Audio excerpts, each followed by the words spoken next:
सत्ता जो है, परम चैतन्य जो सत्ता है, इसके अंगसंग होने का मन को एहसास होगा और इसको आनंद मिलेगा, तो फिर निश्चय ये संसार की शक्ति को, आकर्षण को छोड़ देगा और परमेश्वर की तरफ फिर सासंग जी चलना शुरू हो जाएगा। तो जब इसको परमेश्वर का आनंद मिलेगा, जब इसको दिव्य आनंद मिलेगा, तो और इसी को अनुभव होगा, अंगसंग होने का, परमेश्वर का एहसास होगा, इस पार ब्रह्म निराकार परमात्मा के अंगसंग होने की अनुभूति होगी, तो फिर शास्त्र जी ऐसी अवस्था में मन की दशा भी और दिशा भी दोनों बदल जाएगी और बाहर का भी रूपांतरण होगा और अंदर का भी रूपांतरण होगा। तो इसलिए ये समझना बहुत ज्यादा जरूरी है कि मन का खेल बहुत ही विचित्र है, बहुत ही विकट है, लेकिन ये हमेशा ध्यान रखना है कि चाहे मन कितनी भी चापलूसी करे, आप ध्यान से सुन लेनी है बात। वैसे करना तो आपने अपने मन का ही है, जैसे आपके मन में आता है वही करते हैं और ये ऐसे करेंगे। लेकिन मैं भी मजबूर हूँ शासन जी ये बात कहने के लिए कि सतगुरु भगवान ने मुझे जो ये सेवा दी है, मैं चाहता हूँ कि ज़्यादा से ज़्यादा अच्छे से अच्छा आपको फील मिले, ताकि आपके जीवन का कल्याण हो और आपका जीवन मंगलमय हो। इसलिए मन का जो खेल है बहुत विचित्र है और मन का खेल बहुत ही विकट है, बहुत ही अद्भुत है। लेकिन ये ध्यान रखना है कि ये जब आप सुमिरन में बैठते हैं, जब आप परमेश्वर की बंदगी करने को बैठते हैं, जब आप अपने सदगुरु को याद करने के लिए बैठते हैं, तो ये मन चाहे कितनी भी चापलूसी करे, इसकी परवाह नहीं करनी है, और ये कितना भी आपको भटकाए इसकी भी परवाह नहीं करनी है, ये कितना भी आपको सताए इसकी भी परवाह नहीं करनी है, कितना भी आपको ये भरमाता रहे, आपको भरमाए, इसकी भी परवाह नहीं करनी है, परंतु सतगुरु की शरण नहीं छोड़नी है। बस सुमिरन नहीं छोड़ना है, मन के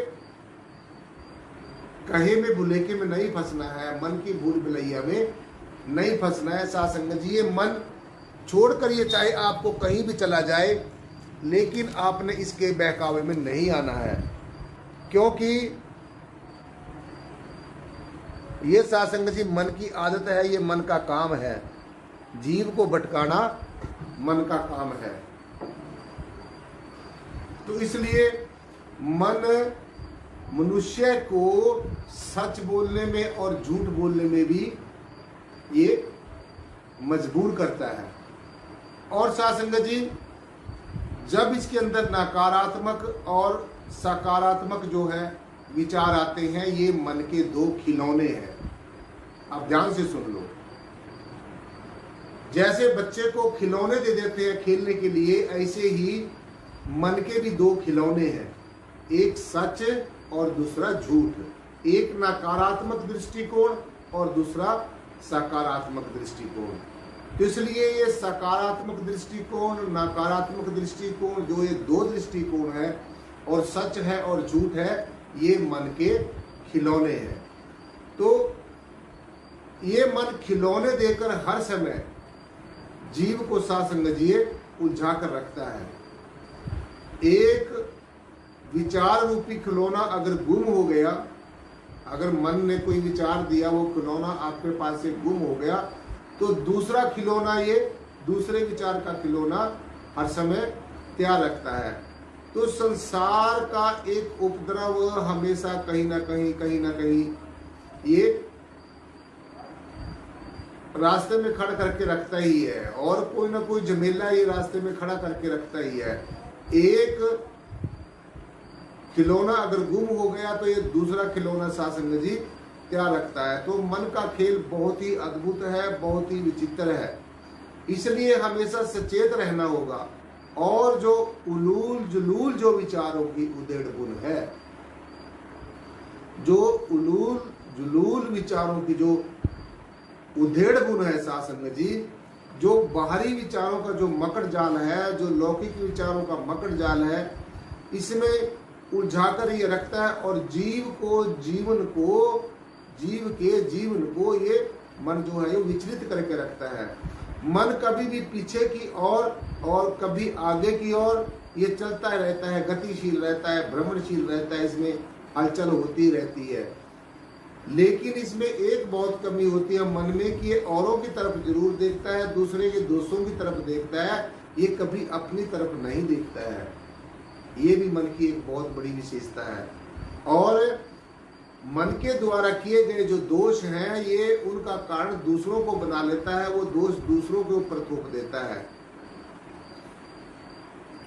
दूसरों की ओर देखता है और दूसरों के ऊपर ही सारे जो है वो ये थोपता रहता है। इसलिए अपने दोषों को, कमियों को दूसरे के ऊपर हमेशा मन थोपता रहता है। प्रभु परमेश्वर को समझने के लिए, जानने के लिए पहले अपने मन को जानना होगा। दूसरों को जानने के लिए, दूसरे के मन को भांपने के लिए पहले अपने मन को जानना होगा। अपने मन को जानना बहुत जरूरी है। अपने निज स्वरूप को, असली परिचय को समझना और जानना बहुत जरूरी है, अति जरूरी है। इसलिए ये बातें बहुत ही इंपॉर्टेंट हैं, क्योंकि साधु जी ये बिल्कुल अकाट्य सत्य है कि आत्मा को जानना ही परमात्मा को जानना है। आत्मा को जानना ही परमात्मा को जानना है। अपने आप को जानना और अपने आप को कुछ और नहीं जानना, आत्मा जानना। ये शरीर तो आप जान ही रहे हो, ये तो आपको पता है कि मैं ये शरीर उठाए घूम रहा हूं। ये भी पता है आपके अंदर मन है, बुद्धि है, चित्त है, क्योंकि आप मनन करते हैं, विचार करते हैं, चित्त से चिंतन करते हैं, तो ये भी आपको पता है। लेकिन अपने आप को मन, बुद्धि, चित्त और अहंकार नहीं जानना, अपने आप को इंद्रियों से परे, ज्ञानेंद्रियों से परे, कर्मेंद्रियों से परे, शब्द, स्पर्श, रूप और रस, गंध से परे, मन, बुद्धि, चित्त और अहंकार से परे, इन सब से परे और सबसे पार अपने आप को क्या जानना है? आत्मा जानना है। ये जानना है कि मैं अजर, अमर और अविनाशी आत्मा हूँ। और ये जो जय श्री प्रियतम निर्गुण निराकार सर्वाधार विश्वाधार परम तत्व परम चैतन्य हस्ती है, ये ही मेरा असली स्वरूप है। मैं इसका ही अंश हूँ, इसी परम चैतन्य हस्ती का अंश हूँ। और जिसका मैं अंश हूँ, मेरा पिता, मेरा परम पिता परमेश्वर अनेकों खंडों ब्रह्मांडों का मालिक है, अनेकों नियामतों का मालिक है, अनेकों अनमोल रत्नों का मालिक है। बस किसी चीज के साथ तुलना ही नहीं की जाती। तो जब आप अपनी हस्ती को पहचान जाओगे, जब मन से आप ऊपर उठ जाओगे साध संगत जी, जब ये जान जाओगे कि मेरा जो आत्म स्वरूप है वो जिसका अंश है, इस परम चैतन्य हस्ती का अंश है, जैसा परमात्मा है वैसे ही मेरा स्वरूप आत्मा है। बस फर्क इतना है कि आत्मा एक बूंद के समान है और परमात्मा एक समुद्र के समान है।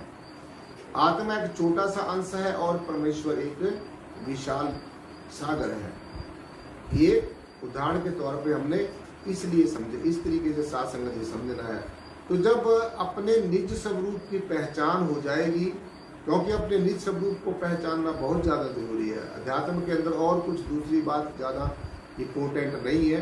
बाहर के जितने भी धार्मिक कृत्य हैं उनकी अपनी एक अलग महिमा है, लेकिन सबसे जो श्रेष्ठ और सबसे उत्तम जो कर्म है और सबसे श्रेष्ठ और जो सबसे उत्तम जो ज्ञान है वो अपने निज स्वरूप आत्मा को जानना, अपने आप को आत्मा जानना, अपने असली परिचय को जानना, अपने असली निज स्वरूप को पहचानना, अपने निज धाम को पहचानना, जहाँ से हम आए हैं।